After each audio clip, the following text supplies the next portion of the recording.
Hello, my name is Dale Park and I'm the Director of Diversity Training and Consulting, and I'm here to take you through the Addressing Diversity and Wellness in the Strengthen Aged Care Quality Standards. These webinar series are being brought to you by the Sector Development Team in the Grampian Regions, SSD Connect Alliance and the Eastern Sector Development Team. These webinar series are being recorded on the lands of the Wurundjeri Woi-wurrung peoples, and I'd like to acknowledge them as the traditional custodians of the land. I also recognise that it always has been and always will be Aboriginal land. I honour the strength and resilience of First Nations peoples and communities and pay respects to all elders, past and present, and a special welcome to First Nations peoples who are joining today. It's really important that we set the scene around the background to the Royal Commission into aged care, the Strengthen Aged Care Quality Standards, and ensuring that we're on the same page when we're talking about key terms and definitions like diversity, wellness, and intersectionality. There's a whole range of different descriptions and definitions around diversity, but one that I like is diversity describes our personal characteristics, our life experiences, and our values and beliefs. And these are the things that shape what's important to us and can help define who we are. Now, not all of these characteristics or life experiences have the same relevance or importance, and it's really variable between person to person. And some of these characteristics may be quite fixed, and some there may be changes over time.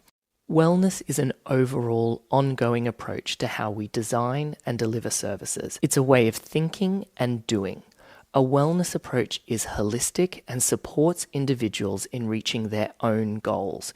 It promotes independence and autonomy by building on people's strengths and encouraging them to be active participants in their care. Another key term for us to be aware of and on the same page about is intersectionality. And intersectionality is a term that is coined by Kimberly Crenshaw. So if intersectionality is something that is new to you, essentially it's a framework that describes how people's multiple and intersecting identities relate to systems and structures of oppression, discrimination, power, and control. Crenshaw developed the term stemming from her own experiences of seeing how the feminist movement in large parts were not accounting for the experiences of women of colour, and that as an African American woman, she and others experienced racism and sexism, not individually, but combined. And therefore, if systems that were designed to tackle sexism didn't also tackle racism, then only certain women would prosper, and it would not be those women of colour. Equally, when thinking about issues around race and racism, if they don't approach and tackle the issues of misogyny and sexism, then only men will prosper. So that really brings us to taking an intersectional approach within aged care. And really, what we want to be doing is ensuring that we're looking at our systems, our structures, and how they impact people differently. And how can we remove those barriers that are causing disadvantage? The Royal Commission into Aged Care is really the catalyst for why we're here today and what these webinar series are all about. The Royal Commission into Aged Care found a need to overhaul Australia's aged care system. These webinar series are focused on the new Strengthen Aged Care Standards, which was a key recommendation. But underpinning these standards and the entire aged care reform is an Aged Care Act developed in line with the human rights-based approach. So the Royal Commission found that a human rights-based approach was needed as the current Act focused on cost control and individual relationships between government and suppliers instead of the needs of consumers. Therefore, what was needing to happen was for the aged care system to shift to a rights-based approach so the interests of older people were embedded in the system. The Strengthen Aged Care Quality Standards was found to have improvements needed in a multitude of areas, including dementia, diversity, governance, food and nutrition, and clinical care. So what is a rights-based approach? A rights-based approach centres on recognising and upholding the fundamental rights of individuals irrespective of their age. It's a framework that ensures the rights and dignities of individuals are prioritised in care and decision-making processes. There are core principles to a rights-based approach, which are dignity, respect, equity, autonomy, accountability, and participation. In developing the Strengthen Aged Care Quality Standards, they have been tested quite rigorously and streamlined from a previous 8 standards down to 7. The 7 standards are the person, the organisation, the care and services, the environment, clinical care, food and nutrition, the residential community. The Strengthen Quality Standards are more robust and detailed, place older people at the centre of their care, increase protections for older people, support people living with dementia, better include people from diverse backgrounds, provide stronger requirements for clinical care, food and nutrition, use clear language, minimise duplication, and reflect the new Statement of Rights, which will be included in the new Aged Care Act. As mentioned earlier, there were additional requirements placed in the Strengthen Quality Standards to ensure the diversity of all older people is understood and responded to. This includes Aboriginal and Torres Strait Islander peoples, people living with dementia, people from culturally, linguistic and religiously diverse backgrounds, people of all gender identities, and people of all sexual orientations. A crucial component of the Strengthen Standards is their focus on trauma-aware and healing-informed practice. This approach recognises the impact of past traumas on individuals and emphasises the need to create environments where older Australians feel safe, supported, and respected. By creating spaces that respect diverse cultural, linguistic, and religious backgrounds, as well as diverse gender identities and sexual orientations, the standards aim to dismantle systemic barriers and create inclusive environments. We're now going to move into looking at Standard 1. And Standard 1 is really all about the person, and it underpins all of the other standards. So the Strengthen Aged Care Quality Standards emphasise the importance of understanding and responding to the diversity of clients. And we need to do this to ensure that we're delivering person-centred and inclusive services. Each standard has an older person statement, and this one is, I am valued and have choice over the life I lead. And a worker statement. I understand the people I care for and support them in the choices that impact their lives. Standard 1 makes it explicit that older people must be treated with dignity and respect, acknowledging their individuality, diversity, and life experiences. It ensures that aged care providers recognise, embrace, and deliver services that respond to each person's unique background, culture, and identity. For example, providers are required to identify and understand the individual communication, needs, and preferences of older people in order to deliver culturally safe and trauma-aware care.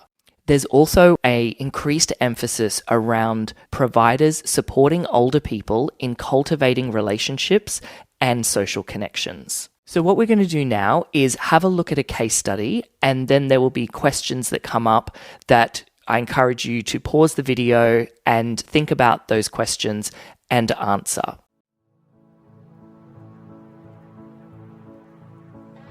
Kim recently moved from the city to the country and doesn't know many people. Today, Kim is meeting Lynette from Connecting Your Health, who is taking her through a physiotherapy service-specific assessment. Kim says that she's been a bit unsteady on her feet lately. Lynette says, we can talk about the best supports, but first I'd like to learn a bit about you. After Kim shares some of her interests, Lynette says, before coming here you had a conversation about a range of different things. I just want to confirm them so we can support you when we work together. She confirms some details with Kim, then says, you shared that you're Aboriginal. Is there anything that we can do to support your culture in how we deliver our services? Kim pauses. I am Aboriginal, but why do you ask? Lynette says, We ask about people's culture, beliefs, and customs to help them feel safe when they come here. We don't want to make assumptions. We want people to feel comfortable to tell us what they want or need to be supported. It's important you can be yourself and tell us how we should work together. The conversation continues, and Kim shares that in her 40s she learned her father was from Gungri country in southwest Queensland, and after a few years she slowly started to connect with her Aboriginal culture. She was born and raised in Naarm and lived on Wurundjeri land most of her life. She recently moved to Yorta Yorta country to be close to her son after having some health issues. When Lynette asks Kim, "What's important about your culture?" she lights up and says, "I like to share what I've learned from elders." Feeling more relaxed, Kim opens up about some of the challenges she's been going through. "I've fallen a few times recently, and I don't always remember to take my diabetes medication." Lynette discusses how their programs can support her to build her strength and improve her balance. She also asks if she would like to be introduced to the local gathering place that runs a social group for elders. Kim is excited about this and says she would like to connect with the local Aboriginal community. Lynette and her team have been building their relationship with the local gathering place over the last 6 months. Ricky, the social support coordinator, appreciates the approach Lynette and her team are taking to connect with the gathering place and local elders. Lynette reaches out to Ricky so Kim can connect with him and learn about the group. Over the next few months, Lynette and her team continue to build their relationship with the gathering place. This leads to Ricky inviting Lynette and the team to talk to the elders about their services, and they discuss the opportunity to bring allied health services on site to support the client's cultural safety. The relationship between the two organisations continues to grow, and they partner up for reconciliation and NAIDOC Week events, and this leads to further referrals. So the first question is, which specific outcomes for Standard 1 are addressed and how are they achieved? So you might want to give yourself a moment to pause the video. If you're doing this with a group of people, have the discussion. If you're doing this individually, just keep some notes for yourself so that you can reflect on it later.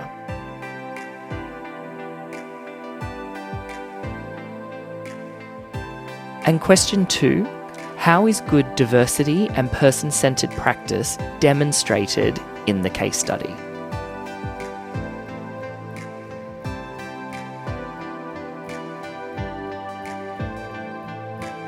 And the final question, and this is one that I really encourage providers to do whenever you have a case study, is think about Kim as being a new client in your service. What changes or improvements would you need to implement in your current practice to ensure that you could address her needs and preferences?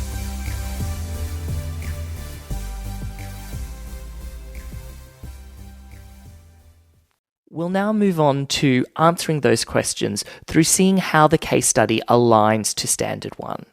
There was a lot of really good evidence around person-centred practice taking place. Lynette learns about Kim and her interests. She confirms information from the support plan, and this avoids Kim having to repeat herself. Lynette is also focused on connecting Kim with the local Aboriginal gathering place, but only after finding out that that was something that Kim was interested in. She didn't make an assumption. When we think about culturally safe care, Lynn not only confirms that Kim is Aboriginal, but importantly, she asks appropriate questions to understand how her culture should inform the design and the delivery of her services. She makes no assumptions about Kim's needs, culture, or limitation, and she didn't judge Kim or her diversity based on her appearance. Kim is a light-skinned Aboriginal woman and may have experienced other situations where people made assumptions about her diversity or her culture based on just her skin tone. So it's really good practice that Lynette not only asked the question if Kim was Aboriginal and or Torres Strait Islander, but the way that she did it, and then the follow-up, which is really key, especially in the strength and standards. It's not enough to just ask the question. You then need to be able to demonstrate how you've had a conversation to understand how important it is and how it should direct the care that is being delivered. This also links really well into trauma-aware care. Again, not making assumptions about her identity and her diversity was a really important thing, and asking Kim questions that built on the information in the support plan meant that Kim didn't have to repeat the same information, but it looked as though Lynette had done her homework, which was really important. There was a lot of dignity and respect being shown to Kim by Lynette. Also, around privacy, Lynette was actively seeking to incorporate Kim's culture into the service design and asked her what information she can share with others. And that's a really important point around dignity, respect, and privacy. And finally, when we think about choice, independence, and quality of life, there was a lot of supported decision-making going on. Kim was in control of the decisions, but Lynette was there to also help her to give suggestions or prompts. And this is really important in being able to ensure that Kim maintains autonomy and can help improve her own quality of life. And through this line of questioning and support, we learnt that Kim did want to be connected to the local Aboriginal community. Lynette and her team had already established a good relationship with the local gathering place. And this really helps in Lynette feeling comfortable to ask Kim these questions and know that there's a relationship that she can point to in order to help Kim in her transition to the elders group, if that's what she was after. We're now going to watch the next case study, and after there will be some questions for you to answer. Isan has received in-home support since his wife passed away a year ago and had been managing fine until recently when he fell in the bathroom. Toby, an occupational therapist, is assigned to work with Isan. He reads in the support plan that Isan slipped on some water while cleaning himself. Toby arrives at Isan's with an interpreter, and they are both welcomed and shown around.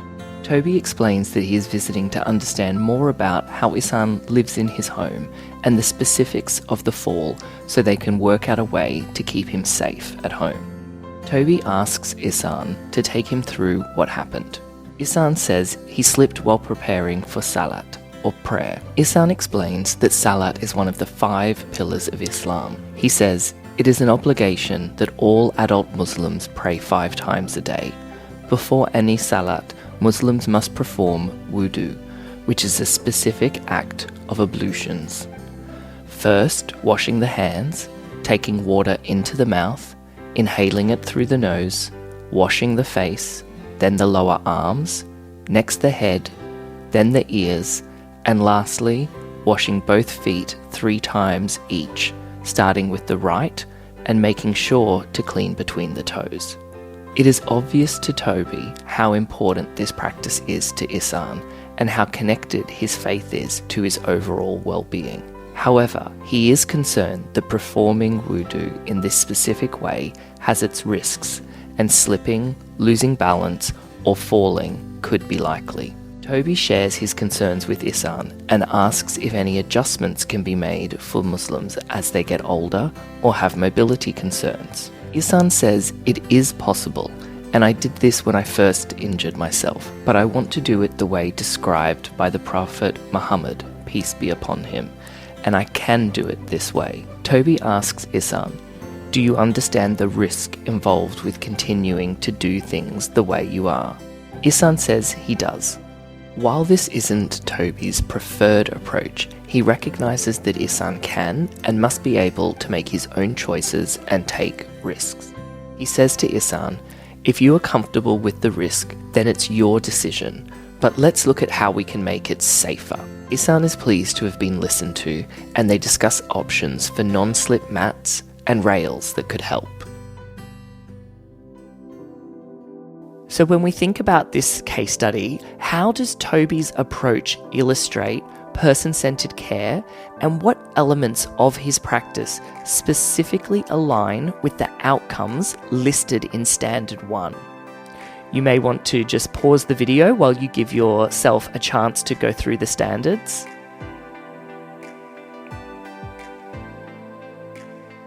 And question 2.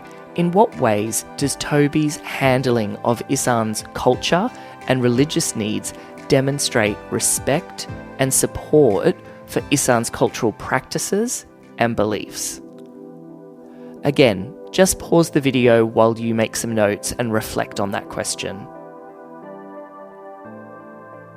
Question 3. How does the case study demonstrate the concept of dignity of risk in relation to Isan's care?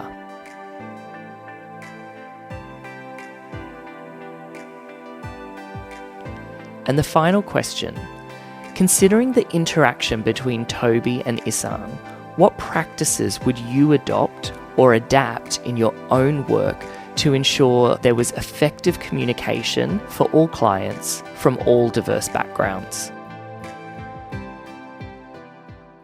So we'll now go through and answer those questions by seeing how the case study aligns to the different elements of Standard 1. Toby demonstrates person-centred care by listening to Isan and adapting the services to his wants and needs. Toby is responsive to Isan's cultural and religious needs. He may not fully understand why the practice is important to Isan, but he doesn't diminish the value that it has to him. And that's really important around culturally safe care. Toby seeks to mitigate the risks while supporting Isan's desire to perform wudu in the traditional way. This collective approach enhances Isan's quality of life, but is also focused on safety. Toby's respectful, collaborative approach fosters trust and ensures that Isan feels heard and valued. By involving Isan in the decision-making process and discussing practical safety solutions, Toby is able to build a positive, professional relationship that supports Isan's overall well-being. Toby communicates directly with Isan. He uses an interpreter as a bridge rather than as a substitute for direct engagement. It's really important that throughout the case study we see that Toby is speaking to Isan. He's not speaking to the interpreter. This practice not only helps in understanding Isan's needs and preferences, but it also helps to foster a better sense of respect and inclusion between the two of them. And this really ensures that Isan feels valued and heard. As we've already discussed from the outset, Toby respects Isan's cultural and religious practices and his ability and his right to take risks. I think this case study is a great example of dignity of risk, because despite Toby having concerns about the risk associated with performing wudu, he understands that Isan must have autonomy and be supported to take risks. And he really demonstrates this through supported decision-making. He explains what the risks are and then looks at potential safety measures to mitigate those risks and make it as safe as possible, while Isan being able to still do wudu in a way that is culturally appropriate for him. So we're coming to the end of the first webinar looking at Standard 1. But I really want to emphasise that the Strength and Aged Care Quality Standards are a pivotal step in enhancing the quality of care provided to all Australians. The focus on diversity, wellness, trauma-aware and healing-informed practice underscores the expectations for all aged care providers. It is essential that aged care providers create environments that respect cultural, linguistic, and religious backgrounds, as well as diverse gender identities and sexual orientations. By embedding these principles into everyday practice, the standards aim to dismantle the systemic barriers, and it represents a significant shift towards a more equitable and compassionate aged care system. If you're interested in accessing further support to progress your organisation's diversity and inclusion approach, please reach out to your local sector support and development team, or feel free to touch base with the sector support and development teams who have brought you this workshop, and their details are on the screen. If you're wanting to connect with me, the QR code on your screen will take you to my LinkedIn profile. Thanks again for joining us for these webinars, and be sure to check out the Sector Support and Development Team's websites for further webinars and resources